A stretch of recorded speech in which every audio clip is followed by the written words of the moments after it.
Shalom Bapak Ibu, sebelum kita masuk beribadah, ya kita harus menyatukan hati kita kepada Tuhan. Mari kita satu di dalam doa. Bapa, kami mengucap syukur Tuhan Yesus, Engkau sungguh baik atas pemeliharaan-Mu, atas selawatan-Mu sampai dengan saat hari ini Tuhan. Tuhan berkati kami Tuhan, saatnya kami akan beribadah, kiranya Kau turut campur tangan dari awal, pertengahan hingga akhir ini. Kau berkati Tuhan setiap para pemuji, setiap para penyembah, kiranya Kau urapi dengan urapan yang maha tinggi. Bapa, juga kami tidak lupa berdoa Tuhan untuk bangsa dan negara Indonesia. Kiranya Kau tutup bungkus Tuhan, pulihkan negara kami. Kau berikan kesehatan, Kau berikan kekuatan, dan juga berkati buat pimpinan kami yang sudah Kau tetapkan sebagai presiden, wakil presiden Pak Jokowi dan Pak Amin Ma'ruf. Kiranya Kau berkati, berikan hikmat dan kepekaan, selalu diurapi oleh Tuhan Yesus. Dan juga Bapa, kami mau berdoa Tuhan buat para pemimpin dan gembala rohani kami Tuhan Yesus, Pak Niko Nyotor Harjo dan 4 wakil gembalanya. Kiranya Kau berkati buat istri, anak, cucu, mantunya.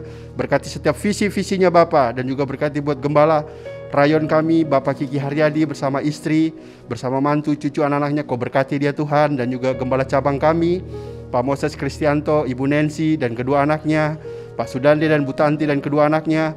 Kami selalu berdoa, berkati Tuhan apapun yang menjadi pergumulan mereka, kiranya Kau berkati Tuhan Yesus. Dan juga berkati Tuhan buat setiap tangan-tangan yang memberikan persembahan, kiranya Kau cukupkan apa yang mereka tabur. Kami percaya Tuhan Yesus selalu memberikan dia kecukupan di setiap pekerjaan, usaha, apapun juga. Terima kasih Bapa, kami akan siap dan mendengarkan pujian dan mendengarkan firman-Mu. Hanya di dalam nama Tuhan Yesus kami sudah berdoa. Haleluya. Amin. Selamat beribadah Bapak Ibu, Tuhan Yesus memberkati. Mazmur 91. Dalam lindungan Allah. Orang yang duduk dalam lindungan yang maha tinggi dan bermalam dalam naungan yang maha kuasa akan berkata kepada Tuhan, tempat perlindunganku dan kubu pertahananku, Allahku yang kupercayai. Sungguh, Dialah yang akan melepaskan engkau dari jerat penangkap burung, dari penyakit sampar yang busuk. Dengan kepaknya, Ia akan menudungi engkau. Di bawah sayapnya, engkau akan berlindung. Kesetiaannya ialah perisai dan pagar tembok. Engkau tak usah takut terhadap kedahsyatan malam, terhadap panah yang terbang di waktu siang, terhadap penyakit sampar yang berjalan di dalam gelap, terhadap penyakit menular yang mengamuk di waktu petang. Walau 1000 orang rebah di sisimu dan 10.000 di sebelah kananmu, tetapi itu tidak akan menimpamu. Engkau hanya menontonnya dengan matamu sendiri dan melihat pembalasan terhadap orang-orang fasik. Sebab Tuhan ialah tempat perlindunganmu, yang maha tinggi telah Kau buat tempat perteduhanmu. Malapetaka tidak akan menimpa kamu, dan tulah tidak akan mendekat kepada kemahmu. Sebab malaikat-malaikatnya akan diperintahkannya kepadamu untuk menjaga engkau di segala jalanmu. Mereka akan menatang engkau di atas tangannya, supaya kakimu jangan terantuk kepada batu.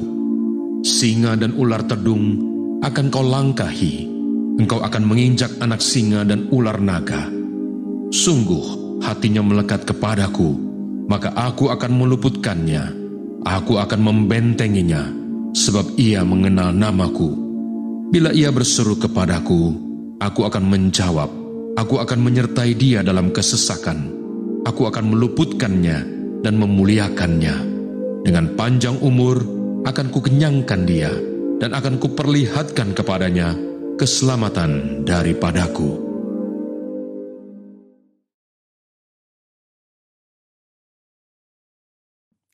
Shalom saudara, dalam Voice of Pentecost kali ini kita akan membahas tentang kualitas bukan popularitas. Bagaimana kita dapat selalu mengambil keputusan yang berintegritas dan berani menghidupinya. Pada keadaan saat ini, dengan adanya pembatasan sosial dan segala sesuatu yang dibuat serba online, integritas kita menjadi sangat diuji. Misalnya, ketika meeting online sengaja mematikan video seolah mengalami gangguan teknis, padahal untuk mengerjakan hal yang lain. Integritas tidak hanya bicara soal keselarasan antara ucapan dan perbuatan, tetapi adalah keputusan yang kita buat secara totalitas dan konsisten.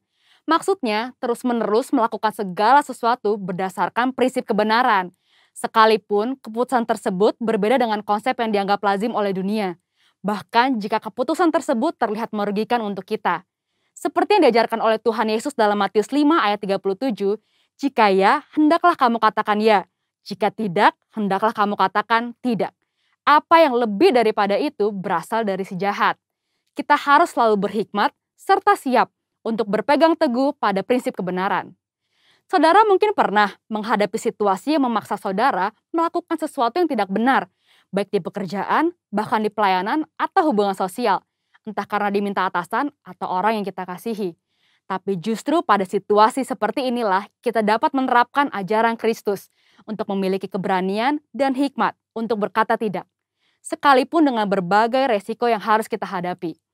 Jika kita berkompromi satu kali saja, kita akan diminta berkompromi lagi di lain kesempatan. Lambat laun, kita akan menjadi terbiasa dan pada akhirnya tidak merasa lagi bahwa perbuatan tersebut salah. Setiap hari, kita dihadapkan oleh pilihan demi pilihan. Tidak terkecuali tantangan dan godaan yang menguji ketaatan kita kepada Tuhan. Apa yang harus kita lakukan ketika tantangan atau godaan itu datang? Yang pertama, tidak larut dengan dunia. Di zaman postmodern ini, toleransi dibuat mengarah kepada kompromi yang berbeda dengan kebenaran Alkitab. Orang yang toleran selalu dianggap berpikiran luas, bebas, dan humanis. Sehingga orang percaya yang berani berdiri teguh dalam mempertahankan kebenaran firman Tuhan dalam kehidupan sehari-hari semakin berkurang. Kompromi pun sudah dianggap biasa di kalangan gereja yang dulu menekankan pentingnya ketaatan pada firman Tuhan. Keadaan ini mengingatkan akan kisah Daniel, seorang pemuda Israel yang mengalami pembuangan saat Yerusalem ditaklukkan oleh Babel. Pada saat itu, Raja Babel membawa Daniel dan orang-orang terbaik lainnya untuk diajar ilmu pengetahuan dan dibentuk karakternya. Mereka sangat diistimewakan dengan harapan orang-orang tersebut akan loyal kepada Babel. Namun, walaupun mendapatkan kehidupan yang enak dan masa depan yang cerah, Daniel tetap memilih untuk menjalankan perintah Tuhan. Dia tidak memakan makanan raja yang tidak sesuai dengan hukum Taurat. Daniel sadar, sebagai anak Tuhan, ia harus tetap taat, walaupun hidup di tengah bangsa yang tidak mengenal Tuhan. Yang kedua, tidak malu menghidupi kebenaran. Hidup dalam kebenaran adalah hidup tanpa kepalsuan, hidup dengan jujur. Yesus adalah kebenaran. Sebagai pengikut Kristus, kita harus memperkatakan dan mempraktekkan kebenaran dalam hidup. Orang menganggap perintah-perintah yang diberikan Yesus terlalu kaku dan tidak relevan pada zaman ini. Padahal memang kebenaran tidak bergantung pada perasaan, pengalaman, atau penafsiran yang bersifat subjektif. Kebenaran Allah adalah benar tanpa pengecualian.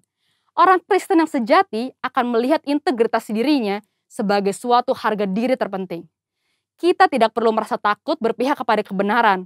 Alkitab berkata pada 1 Petrus 4 ayat 16, jika ia menderita sebagai orang Kristen, maka janganlah ia malu, melainkan hendaklah ia memuliakan Allah dalam nama Kristus itu. Biarlah kita tetap mempertahankan kebenaran dan memuji Tuhan. Yang ketiga, hidup seperti Yesus hidup. Yesus adalah kebenaran. Untuk dapat hidup secara benar, maka kita harus hidup dalam Yesus. 1 Yohanes 2 ayat 5-6 berkata, tetapi barang siapa menuruti firman-Nya, di dalam orang itu sungguh sudah sempurna kasih Allah. Dengan itulah kita ketahui bahwa kita ada di dalam Dia. Barang siapa mengatakan bahwa ia ada di dalam Dia, ia wajib hidup sama seperti Kristus telah hidup. Hidup menjadi sama seperti Kristus merupakan kehendak Bapa. Yesus menjelaskan lebih lanjut dalam Matius 5 ayat 48. Karena itu haruslah kamu sempurna, sama seperti Bapamu yang di surga adalah sempurna. Jika kita berkata hidup dalam Bapa, kita menjadikan Yesus sebagai Tuhan dan Juru Selamat di dalam hidup ini. Dan kita wajib hidup sama seperti Yesus telah hidup. Mari kita minta pertolongan Roh Kudus untuk memimpin hidup kita pada zaman sekarang. Kita harus menyadari bahwa kita adalah anak Tuhan. Maka kita harus hidup sesuai dengan firman Tuhan. Seperti Kristus taat mengerjakan apa yang ditetapkan oleh Bapanya. Itulah yang menjadi kunci keberhasilan Kristus. Seringkali kita berpikir bahwa hidup sama seperti Kristus menjadikan hidup kita terkekang dan menderita.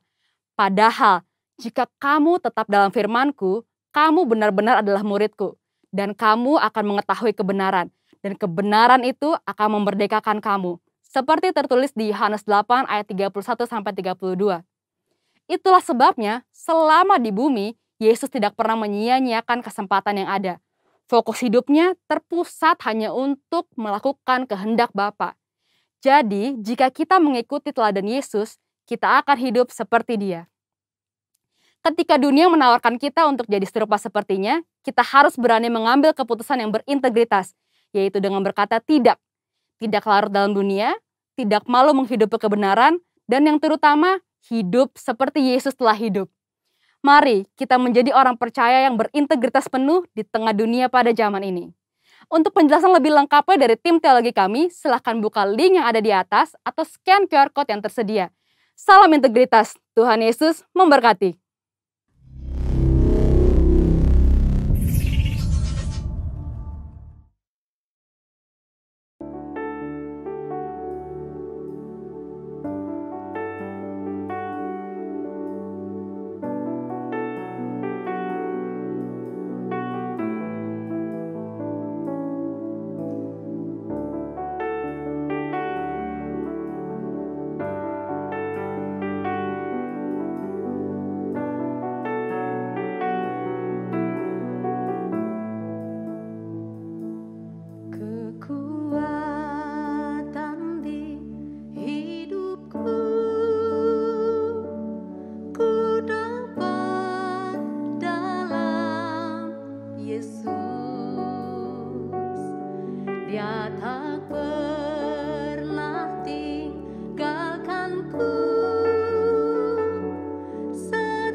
Tuhan Yesus.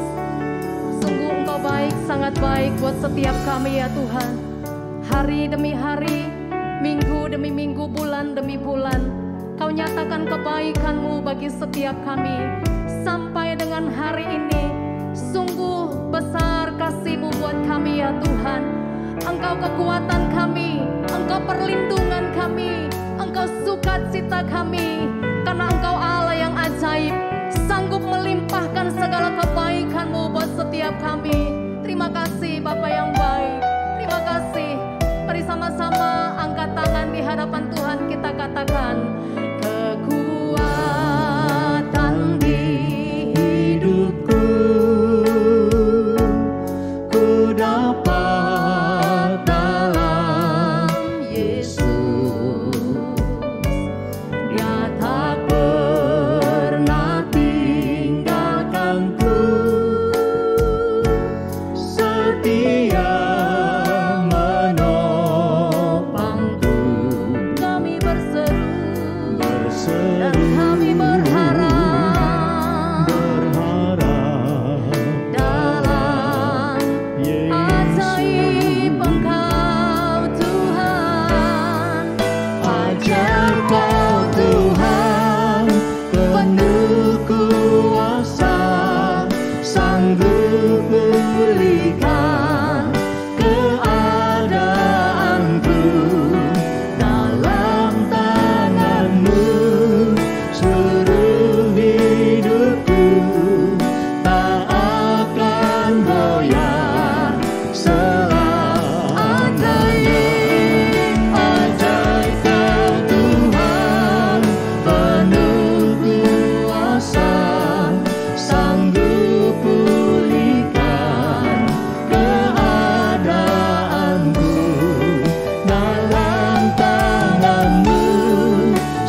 Walau ku melangkah dalam tekanan, badai pencobaan datang menghadang, yang aku percaya dalam hadiratnya ada kekuatan yang baru.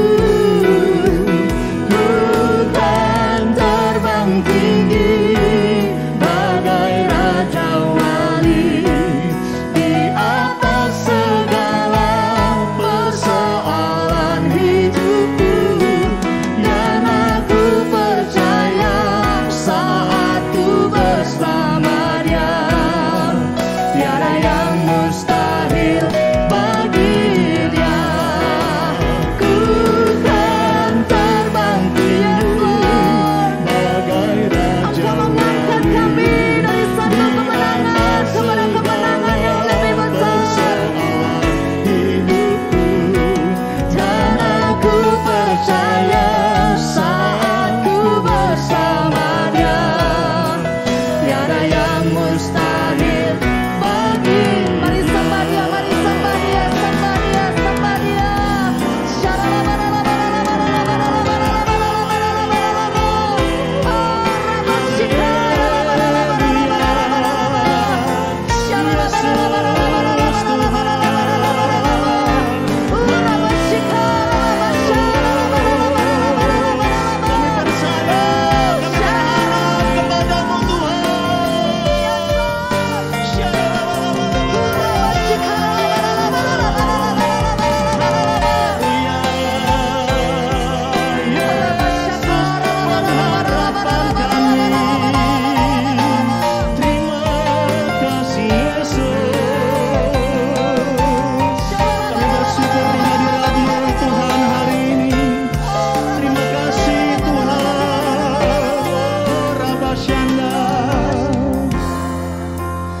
Jemaat yang dikasihi Tuhan, Alkitab mencatat satu kisah.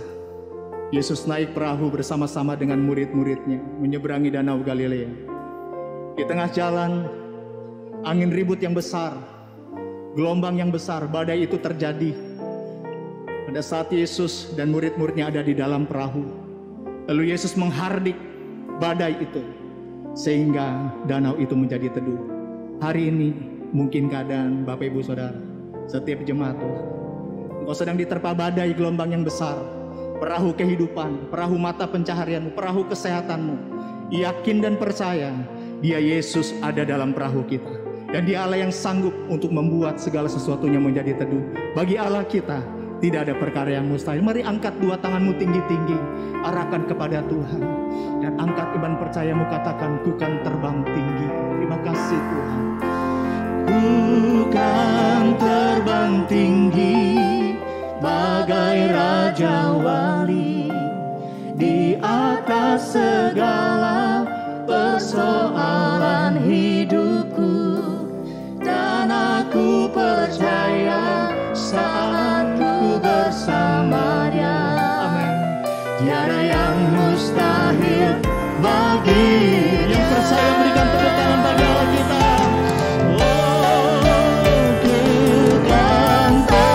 Tinggi bagai raja wali di atas segala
yang berharap hanya kepada Tuhan. Mari kita berikan tepuk tangan yang terbaik bagi Allah kita. Sorakan haleluya. Terima kasih Tuhan. Kami percaya Yesus hadir bersama dengan kami. Haleluya. Jadi bersama katakan, Yesuslah pengharapanku di tengah badai hidup. Kepadamu aku percaya, ku pegang janjimu, ku dapat kemenangan di dalam namamu. Mari panggil namanya Yesus. Yesus aku percaya, Yesus aku percaya, sungguh tiada yang mustahil bagimu. Yesus aku percaya, Yesus aku percaya, pasti ku dapat mujizat yang besar. Katakan, aku percaya. Yesuslah pengharapanku di tengah badai hidup. Kepadamu aku percaya, ku pegang janjimu, ku dapat kemenangan di dalam namamu. Yesus aku percaya, Yesus aku percaya, sungguh tiada yang mustahil bagimu. Yesus aku percaya, Yesus aku percaya, pasti ku dapat mujizat yang besar. Aku percaya kepadamu Tuhan. Mari kita bersorak bagi Allah kita. Dia hadir bersama dengan kita. Percayalah, Yesus ada di dalam perahu dalam hidup kita. Dia tak pernah meninggalkan perbuatan tangannya. Angkat iman percayamu bagi Allah kita. Terima kasih Tuhan. Mari dengan bersukacita katakan, Yesus aku percaya, Yesus aku percaya, Yesus aku percaya, sungguh tiada yang mustahil. Katakan haleluya, haleluya. Yesus aku percaya, Yesus aku percaya, pasti ku dapat. Sekali lagi katakan haleluya, haleluya. Yesus aku percaya, Yesus aku percaya, sungguh tiada yang mustahil bagimu. Haleluya. Yesus aku percaya, Yesus aku percaya, pasti ku dapat mujizat yang besar. Yang percaya katakan, aku percaya. Aku percaya. Angkat dua tanganmu katakan, aku percaya. Haleluya. Kami percaya hanya kepadamu Tuhan yang bersuka cita serahkan. Haleluya. Kau dahsyat Tuhan. Halo Shalom Jemaat Tuhan, saya percaya hari ini ada berkat Tuhan yang luar biasa atas kehidupan kita semuanya. Sebelum saya Jason Irwan memberikan renungan firman Tuhan pada saat hari ini, izinkan saya untuk menyanyikan sebuah pujian. Ini pujian baru dari saya dengan judul Berkatnya Melimpah. Saya percaya ada berkat Tuhan bagi keluarga-keluarga Tuhan yang luar biasa. Yuk sama-sama kita belajar pujian ini.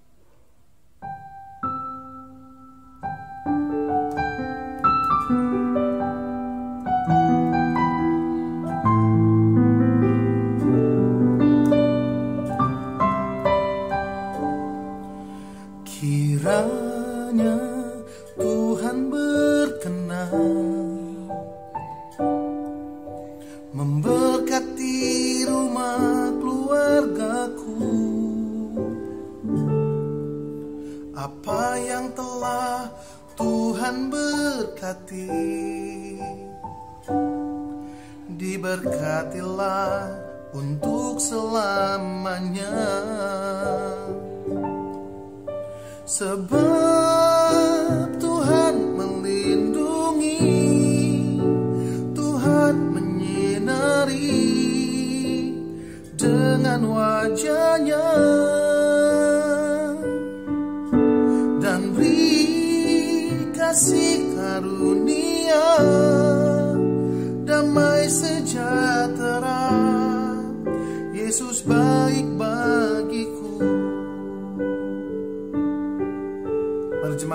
sama-sama belajar pujian ini.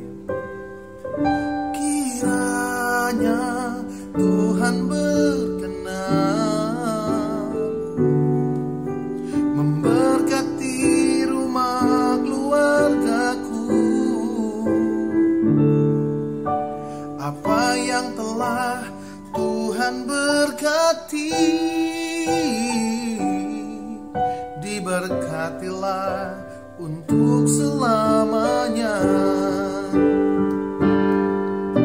Sebab Tuhan melindungi, Tuhan menyinari dengan wajah-Nya dan beri kasih karunia, damai sejahtera. Yesus baik bagiku. Sebab Tuhan melindungi, Tuhan menyinari dengan wajah-Nya dan beri kasih karunia, damai sejahtera. Yesus baik bagiku.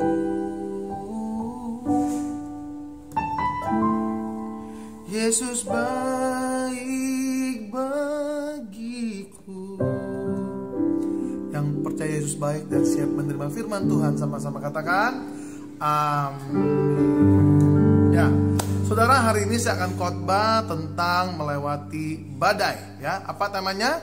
Melewati badai. Saudara, hari-hari ini orang sedang banyak menghadapi badai.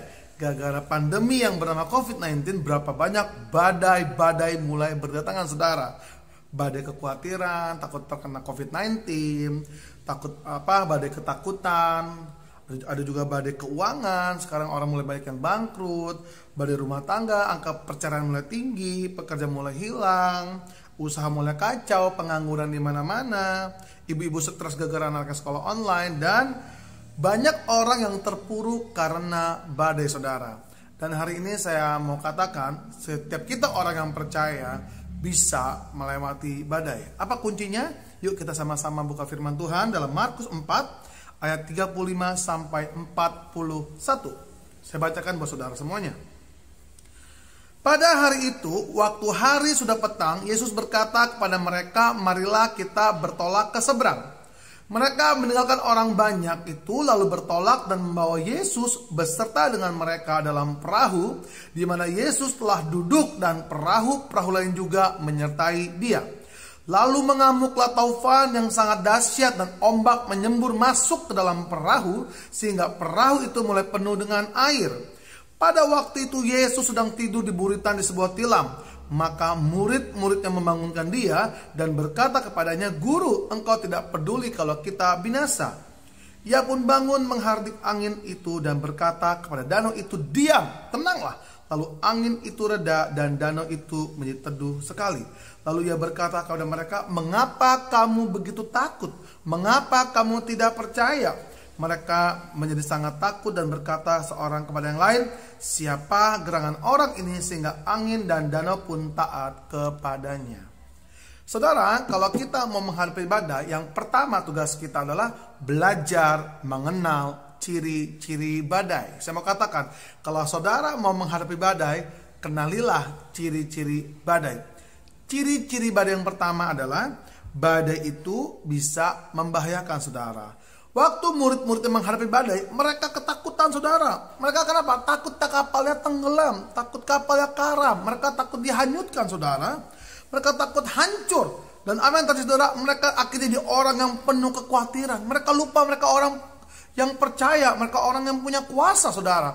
Akhirnya waktu mereka dalam kekhawatiran, saya mau kasih saudara, orang kalau hidupnya kekhawatiran, saudara, penuh kekhawatiran, ketakutan, mereka tidak bisa melihat jalan keluar. Saudara, saya mau katakan, orang dari khawatir yang sangat berlebihan, saya sudah pelajari ya. Terus terang saudara, saya sharing nih. Di keluarga saya, mama saya dan ipar saya udah kena, dan keluarga besar ada 12 orang. Dan saya ini termasuk yang ngurusin. Dan saya termasuk bukan karena saya so jagoan, enggak, saya kan sharing apa adanya. Saya emang dari awal COVID, saya nggak takut dengan COVID, saudara. Saya percaya COVID-19 ada, tapi saya nggak mau jadi orang yang terlalu paranoid kalau ketemu orang kayak ketemu hantu. Dan banyak orang sebel karena saudara. Apalagi saya ini bagaimanapun hamba Tuhan. Tuhan aja mau datang ke dunia yang penuh dengan dosa lebih dari COVID loh. Tapi Tuhan mendekat dan merangkul. Sampai saudara, saya ingat waktu itu mama saya kena sama ipar saya bilang sama dokter sama suster, jangan dibawa ke rumah sakit, karantina di rumah aja bersama dengan saya. Nanti kena pas keluarga, gak apa-apa, udah tanggung. Saudara tahu, saya cuma bilang gini sama mama saya sama ipar saya, jangan khawatir berlebihan, memang penyakit ini cukup mematikan, tapi ingat, hati yang gembira adalah obat. Saudara tahu, walaupun dokternya, susternya marah, saya gak menyalahkan, tapi saya mau buktikan saya adalah orang percaya, bukan so jagoan nih. Saya hari itu urusin dengan baik, saya masak, dan saya waktu ipar saya kan ada asma sama adik saya, suaminya kita gendong, kita pijetin, udah nggak pakai sarung tangan, sudah sampai lupa pakai masker karena panik ya. Tapi saudara tahu hari keempat saya nggak, katanya inkubasi, saya nggak kena. Hari keenam nggak kena. Sampai sekarang saudara tahu, saya sehat-sehat aja. 2 tahun saya nggak pernah mengalami sakit seperti itu. Kuncinya saya lihat cuma jangan khawatir berlebihan, jangan terlalu ketakutan juga sampai paranoid banget. Karena saya tetap rajin olahraga dan hati saya tuh oleh sukacita saudara. Karena saya orang yang gampang happy gitu. Karena saya lihat dari saudara-saudara saya yang penuh kekhawatiran, apa yang terjadi karena orang yang penuh kekhawatiran saudara, ini yang muncul penyakitnya. Pusing, detak jantung cepat, sesak nafas, sulit konsentrasi, susah tidur, banyak kerutan, rasa gugup tinggi, hipertensi, penurunan imun, serangan jantung, depresi, dan akhirnya ujung-ujungnya bisa menimbulkan kematian saudara ya. Coba saudara cek, masih ada dokter di sini ya. Orang yang hidupnya penuh ketakutan dan kekhawatiran saudara, saya mau katakan, coba cek aja otaknya. Otaknya menjadi pasif dan tidak kreatif. Cuman takut, stres. Berbeda sama orang yang tidak depresi, lebih santai, lebih enjoy. Saudara, kalau kita boleh jujur ya, maaf nih, tetangga kita loh, beribadah aja gak takut saudara. Kita orang Kristen takutnya minta ampun. Kalau boleh jujur nih, takutnya minta ampun. Saya lihat orang yang udah prokes mati-matian, yang gak keluar rumah, wah udah sanitizer semprot kiri kanan, fogging kiri kanan, banyak yang meninggal. Dan saya lihat banyak orang di luar sana yang cuek bebek kok sehat-sehat saudara. Kuncinya apa? Simpel buat saya. Intinya jangan khawatir yang berlebihan, tetap tenang saja. Even pun saudara kena, tetap sukacita, percaya ada pertolongan Tuhan saudara. Jadi tetaplah kita jangan terlalu khawatir supaya otak kita aktif. Kalau otak kita aktif, ada namanya kreatif. Kita bisa melihat peluang-peluang yang ada saudara ya. Nah saudara, berbicara tentang kekhawatiran, itu sebenarnya berbicara tentang prioritas. Berbicara tentang kekhawatiran sebenarnya berbicara tentang prioritas saudara. Matius 6 ayat 25 berkata, mana yang lebih penting, hidup atau makan? Makan untuk hidup atau hidup untuk makan? Yang benar kan makan untuk hidup. Firman Tuhan bilang, nih ya, bentar, kita buka dulu deh Matius 6 ayat 25 deh. Kita buka dulu ya saudara ya. Matius 6, bentar saudara, saya pakai handphone. Matius 6 ayat 25 deh. Janganlah kamu khawatir itu ya. Nih. Oke, sebentar saudara. Nih. Karena itu aku berkata kepadamu, janganlah khawatir akan hidupmu, akan apa yang hendak kamu makan atau minum, dan janganlah khawatir pula akan tubuhmu, akan apa yang hendak kamu pakai. Bukankah hidup itu lebih penting daripada makanan, dan tubuh lebih penting daripada pakaian, saudara? Dengan kata lain, belajarlah kita bisa memprioritaskan hal-hal yang penting, yang baik untuk hidup kita, supaya tidak menimbulkan masalah. Kalau ada masalah, timbul namanya khawatir. Kalau saudara hari ini punya masalah dalam keuangan, saudara nggak perlu beli baju baru terus, nggak perlu beli tas mahal, nggak perlu makan yang terlalu mahal, saudara. Cukupkanlah yang ada, saudara. Jangan hidup gara-gara gengsi, saudara. Saya mau kasih tahu, kalau orang hidup karena gengsi, banyak yang terlibat masalah, makan tuh gengsi. Maaf, saudara ya. Saya lihat banyak ibu-ibu sosialita. Saya pikir mereka kaya semuanya, enggak tuh. Rela minjem uang, rela ikut asuransi, sampai suaminya pusing bayarin asuransi, arisan saudara. Sampai pusing saudara. Cuman kelihatan di Instagram supaya keren itu tas saudara. Ya ampun, saya mau katakan, mana yang lebih penting saudara? Hidup atau tas saudara?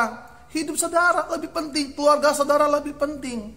Makanan mahal gak selalu sehat saudara, tapi makanan yang pahit, makanan yang gak enak terkadang sehat buat tubuh kita. Dengan kata lain, perhatikanlah hal-hal yang baik yang penting buat tubuhmu. Mungkin hari ini engkau mengerem keuanganmu, nggak apa-apa. Yang penting segala sesuatunya bisa dicukupi dulu. Anak-anak bisa bayar uang sekolah, engkau bisa makan tiap hari walaupun nggak mewah, saudara. Jadi apa?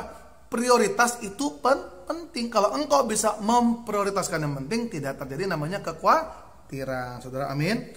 Saya lihat kemarin kayak lucu ya, mbak-mbak di salon. Aduh, kok pusing nggak punya uang hari-hari ini. Tapi kedengaran di handphone dia, Shopee. Datang lagi paket. Saya bilang ini orang nggak punya uang, tapi tetap aja Shopee-nya tetap berjalan, saudara. Ya, saya mau katakan kalau saudara sampai hari ini, saudara masih bisa berdiri dengan baik, saudara bisa tidur dengan baik, walaupun ada masalah, itu namanya ada pertolongan Tuhan, ya. Yang kedua, ciri-ciri badai. Yang pertama kan badai bisa membahayakan. Kedua, badai itu datangnya tiba-tiba. Badai itu saudara nggak ada datangnya permisi, saya mau datang di badai, nggak ada. Badai itu datang seenaknya, tiba-tiba seperti pencuri, nggak ada yang tahu, saudara. Mungkin saudara pagi-pagi pergi sehat, pulang-pulang saudara sakit, nggak ada yang tahu. Kayak teman saya, pagi-pagi pergi sehat ke kantor, pulang-pulang stroke, nggak ada yang tahu, saudara. Pagi-pagi suaminya baik-baik aja, pulang-pulang dia bawa kalung mewah, saudara, nggak ada yang tahu. Namanya badai, tidak pernah ada yang tahu. Bagian kita adalah berjaga-jaga. Yang ketiga, badai itu bisa menyerang siapa saja. Badai itu bisa menyerang siapa saja. COVID, saudara, menyerang seluruh lapisan masyarakat di dunia. Nggak kaya, nggak miskin, nggak tua, nggak muda. Mau siapa lagi? Pengusaha, orang miskin, orang kaya. Yang miskin tambah miskin kali ya. Pokoknya semuanya dibikin pusing, saudara. Ya, itu namanya badai. Tapi hari ini ada berita gembira, ada kabar baik. Saya udah catat, dalam bahasa Inggris badai itu artinya krisis. Tapi dalam bahasa Cina badai itu artinya adalah weiji. Artinya weiji itu adalah peluang. Di tengah badai ada namanya peluang, saudara. Amin. Coba saudara perhatikan baik-baik. Gara-gara COVID banyak suami sering di rumah kan, betul nggak? Dekat sama keluarga. Istri-istri yang nggak mau masak sekarang rajin masak, pintar masak sekarang. Banyak orang pintar masak. Saudara tahu waktu badai COVID luar biasa, saya itu harusnya tahun lalu saya pelayanan ke Amerika sama ke Jerman, saudara. Udah saya mau siap-siap berangkat, tiba-tiba pesawat saya yang ke Amerika dari SQ cancel, saya pindah Emirates juga cancel, dan akhirnya nggak bisa berangkat dan stay at home. Terus terang saudara, saya nggak terlalu takut sama COVID-nya, saya lebih takut sama cicilan saya. Karena saya pusing, ini mau ngapain? Nggak ada yang bisa saya lakukan, saudara. Tapi saya bisa menemukan sebuah peluang bahwa ternyata saya punya sisi lain, punya potensi lain. Emang saya dasarkan tukang masak. Saya mulai belajar berjualan. Makanya kalau orang nggak khawatir, otaknya jadi kreatif. Saya mikir harus masak. Jangan berdiam diri, jangan menangis. Si saudara nggak berdoa tanpa action. Buat apa? Saudara perlu namanya memakai talenta saudara. Semua orang punya talenta, semua orang punya kemampuan, pakai. Makanya jangan terlalu takut. Kalau orang terlalu takut, mandek nih otaknya. Kreatif, saudara. Mulailah saya open PO masakan. Cuman yang jadi masalah begini, saya kan basicnya kan makanan Sunda sama bakmi, bakso goreng kan. Satu klaster, semua rumah itu PO masakan. Saya pernah pesen ikan pesmol. Mungkin tuh baru belajar masak kali ya, butuh uang. Karena kita kan sama-sama saling berpartisipasi ya. Dia beli makanan saya beli makanan dia. Bukan ikan pesmol, saudara, itu ikan minyak. Minyaknya banyak, saudara. Kunyitnya kebanyakan sampai pahit, saudara. Ya tapi saya lihat sebuah usaha untuk orang itu untuk mencukupi hidupnya. Yang jadi masalah kedua, karena semua orang PO saling membeli, akhirnya nggak ada untungnya, balik modal semua, saudara. Akhirnya saya mulai berpikir nggak boleh begini terus. Saya akhirnya cari teman saya yang di Bandung, seorang pengusaha sukses. Dia di bidang, pokoknya dia buat plastik lah kan, waktu zamannya COVID kan kayak kotak, kayak box kan jadi rame ya. Dia bilang, udah Jason, gua bantu lu deh katanya. Makanya saudara jangan bergantung sama manusia ya. Makanya firman Tuhan kan bilang, terkutuklah orang mengandalkan manusia. Benar, saya mengandalkan dia, saya jujur apa adanya, saya mengandalkan dia. Saya udah bawa sampel mie hijau, mie hitam, bakso goreng, pangsit semuanya. Sampai di Bandung gak ketemu, saudara. Dia ada kesibukan lain. Saya juga gak mau uzon, takutnya dia gak mau ketemu. Emang ada keperluan lain. Sampai di Bandung saya bingung sama istri, saya mau ngapain ya. Tapi saudara, saya tetap belajar mengucap syukur. Walaupun lagi ada masalah, saya belajar mengucap syukur. Waktu saya mengucap syukur, Tuhan buka pintu yang lain. Makanya saudara, walaupun kesannya hari itu ada masalah, tapi terkadang ada pintu lain untuk memberkati kita. Ada seorang pengusaha, saudara pasti tahu, Mercusuar Cafe, yang punya Mercusuar Cafe atau cafe yang di Peluncut yang ada Castle. Tiba-tiba kontak saudara, dia bilang, Jason lagi di mana? Pas di Bandung saudara. Nggak kebetulan memang, Tuhan udah atur. Saya doain Jason, saya mau buka Mercusuar Cafe bulan Agustus tanggal 14 atau 20 ya. Oh iya pak, itu awal-awal Agustus dia ngomong. Jason mau itu nggak? Coba ada makanan yang dibawa. Pas saudara, saya bawa mie mentah. Wah pak, pas nih pak, ada bawa mie pak. Waduh, coba saya mau lihat, mau cobain. Saudara tahu, ketemuanlah kita dan akhirnya saya kasih sampelnya. Saya terus terang nggak terlalu banyak mikir harapan terlalu diterima atau enggak. Yang penting saya sudah lakukan bagian saya. Apa yang terjadi? Nggak ada kabar saudara. 2 mingguan saya pikir nggak diterima kali. Tiba-tiba tanggal berapa ya saya lupa, 15 Agustus kali ya. Dia udah pre-launching dulu tapi belum grand opening. 15 itu dia telepon, Pak Jason, coba Bapak buka makanan aja di tempat kita. Saya pikir menu saya masuk ke bakmi, saya masuk ke menu utama. Ternyata enggak. Tapi ternyata sudah tahu, berkat Tuhan luar biasa, dikasih tempat di lantai 3 di prime place-nya, tempat utamanya.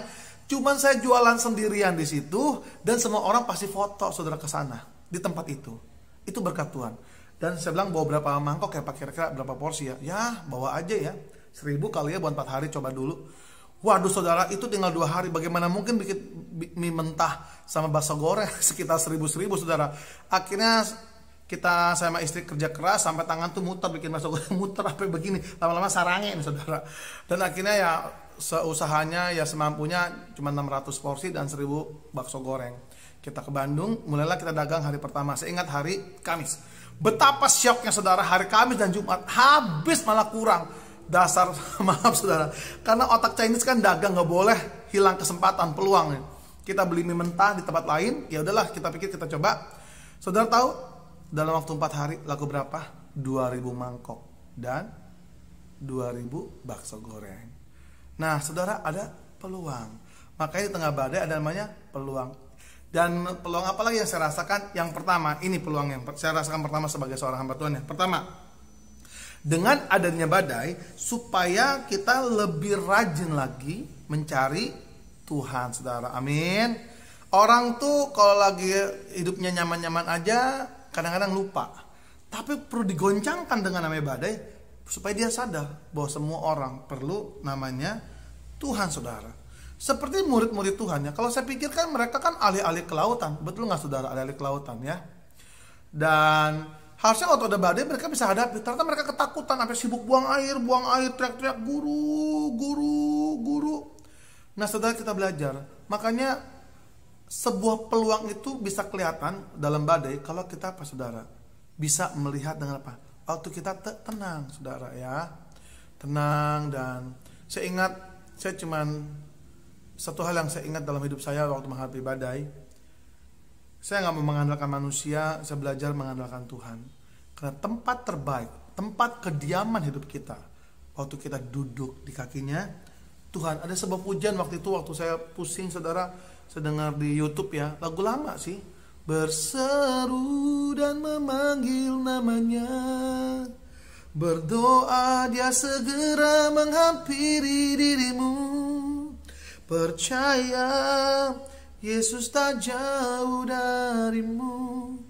Yesus hanya sejauh doa. Nah, peluang pertama kita lebih mendekatkan diri kepada Tuhan. Yang kedua, saudara, kita belajar untuk tenang, saudara. Ya, kenapa? Saudara, mereka itu sebenarnya murid-murid itu punya kuasa untuk meredakan badai.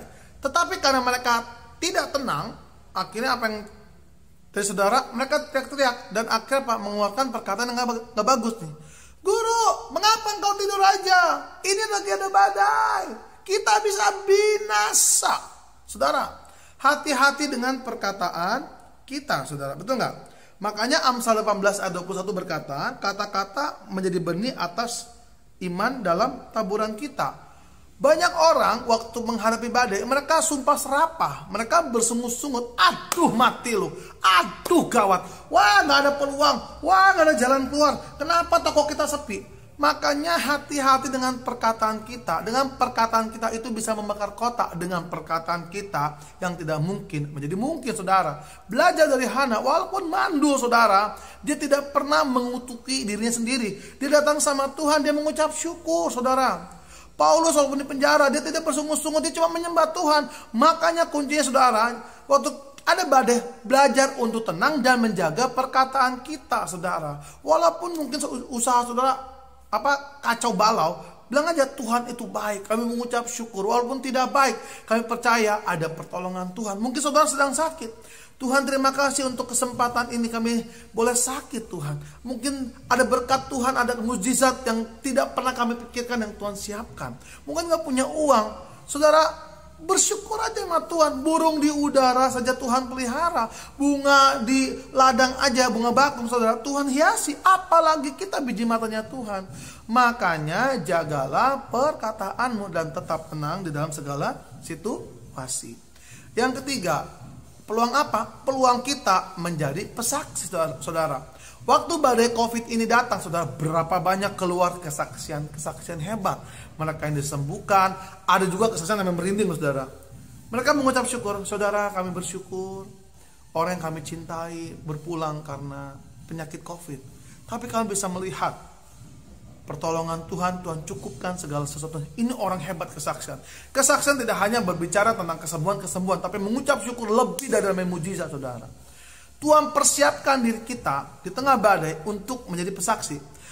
Orang kalau udah pernah melewati badai, dia bisa memberikan kesaksiannya untuk apa? Orang yang mendengar hari itu mungkin sedang ada yang menghadapi badai sakit, badai keuangan, badai rumah tangga. Waktu mendengar kesaksian saudara dipulihkan dalam rumah tangga, dipulihkan keuangannya, mereka bisa menerima apa? Pewahyuan dari Tuhan. Kalau Tuhan juga bisa menolong dia, Tuhan yang sama juga sanggup untuk menolong hidup saya. Amin saudara. Nah saudara, saya akan tutup dengan sebuah sharing terakhir.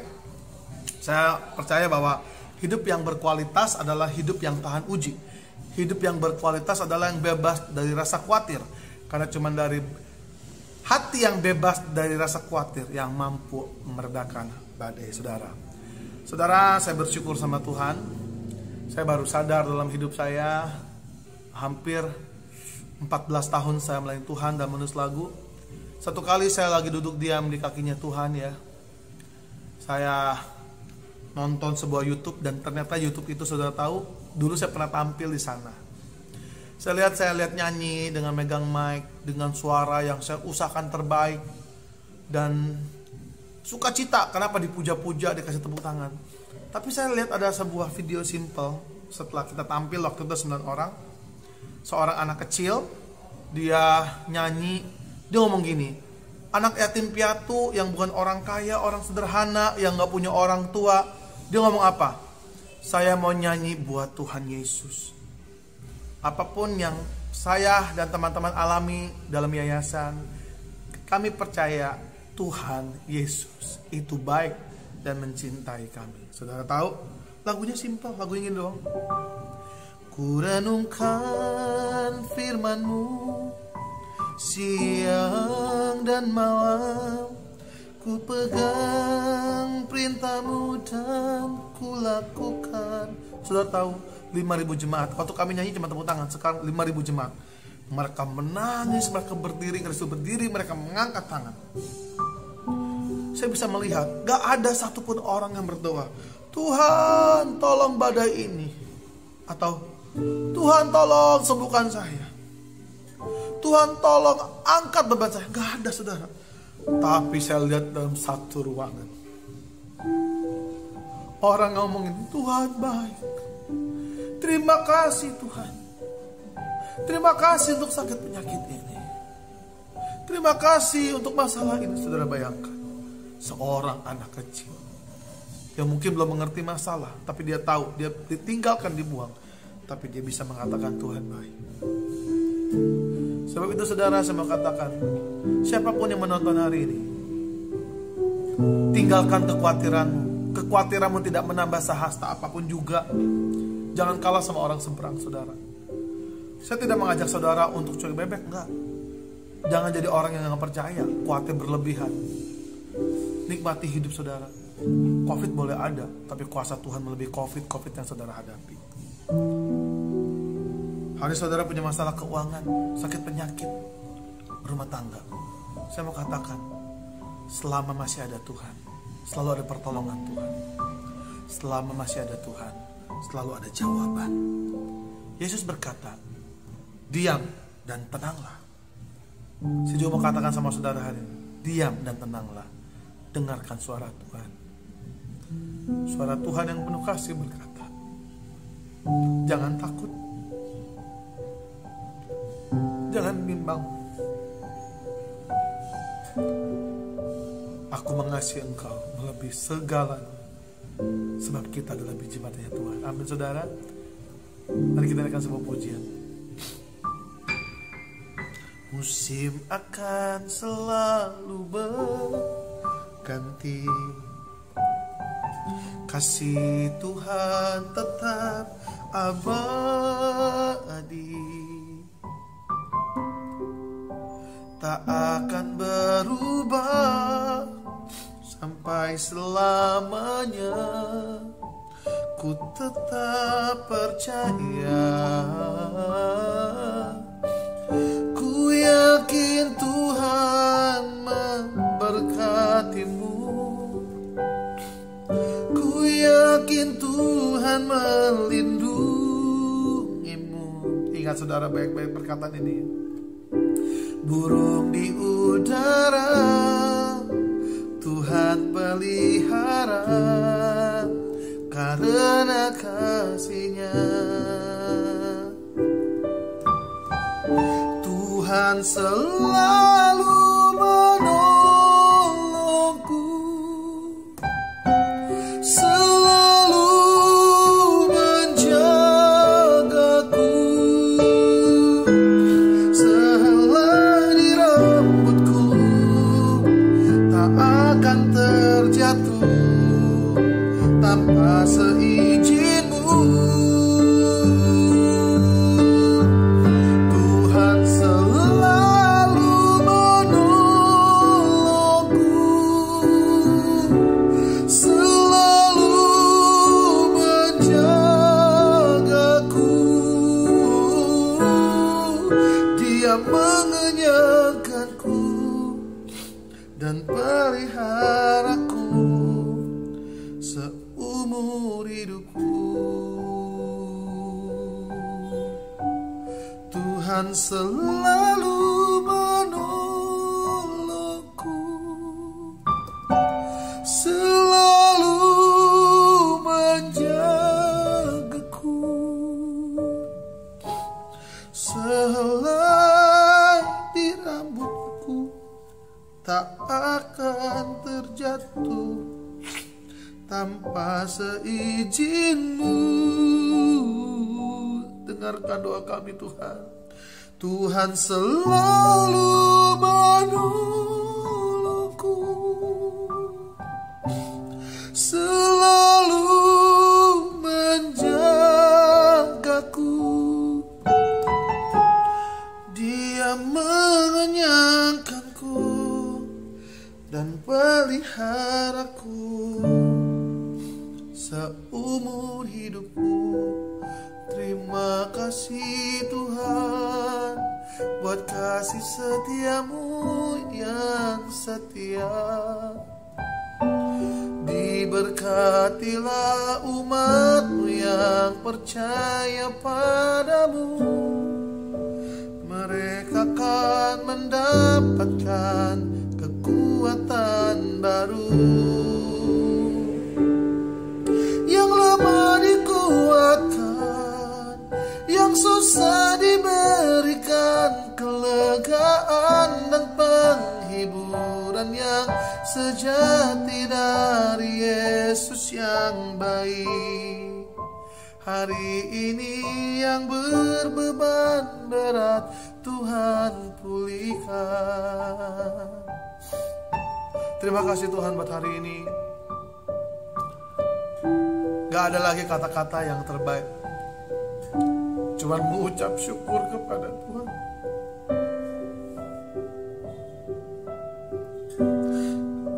Kalau kami ada sampai hari ini Tuhan, itu bukti, udah lebih daripada bukti Kau sangat mengasihi hidup kami. Kami terlalu sibuk dengan jawaban doa sampai kami lupa terlalu banyak sebenarnya kebaikan yang sudah kami terima. Kami sibuk dengan masalah dan badai sampai kami lupa Kami punya Tuhan yang besar. Kami lupa kami diberikan kuasa untuk menghadapi badai.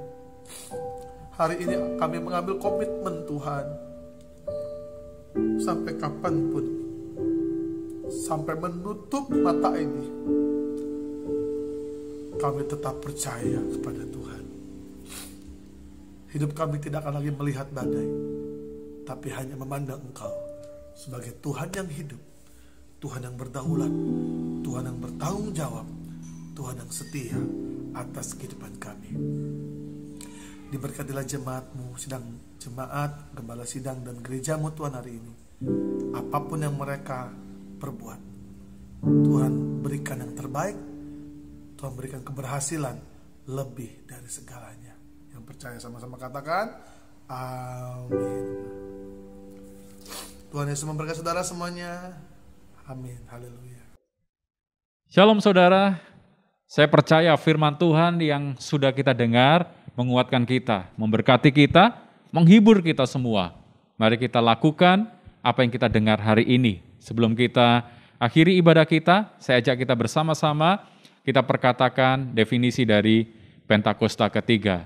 2, 3. Pentakosta ketiga adalah pencurahan Roh Kudus yang dahsyat di zaman ini, melebihi yang terjadi di Azusa Street. Pentakosta ketiga akan mengakibatkan penuaian jiwa yang terbesar dan yang terakhir sebelum Tuhan Yesus datang kembali.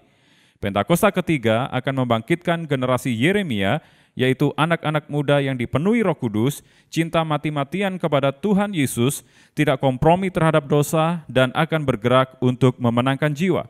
Pentakosta ketiga lahir di Indonesia dan bergerak ke bangsa-bangsa. Gerakan ini dari timur ke barat dan akan kembali ke Yerusalem.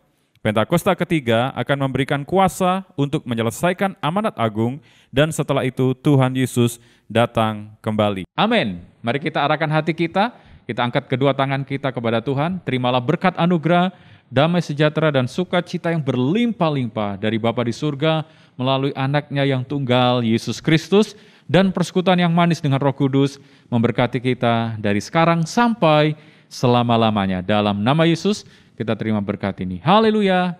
Amin. Selamat hari Minggu. Tuhan memberkati. Terbang tinggi